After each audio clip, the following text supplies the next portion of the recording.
give a big round of applause for Mandar Bide.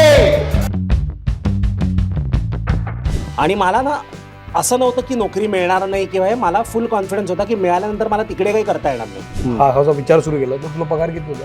त्यावेळेला माझा वर्षाचा पगार 35 लाख रुपये होता.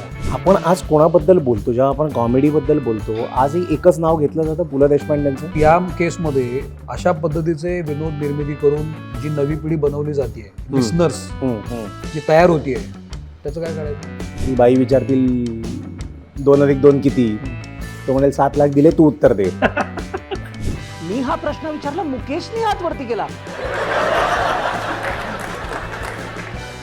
म्हटलं मुकेश देवाला तरी घाबर.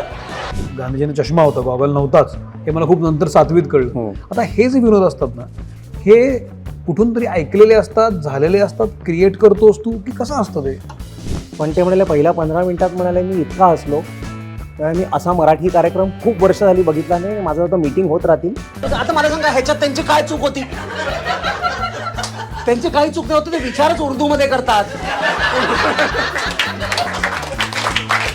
अशा पद्धतीनं म्हणजे वे ऑफ एक्सप्रेशन म्हणून कॉमेडीकडे का बघितलं जात नाही आपल्याकडे? तुम्ही ॲज अ आर्टिस्ट किंवा ॲज अ क्रिएटर तुम्ही लोकांना डिक्टेट नाही करू शकत तुम्ही काय बघितलं पाहिजे. लोक चूज करतील आपल्याला काय बघायचं. How you define joke?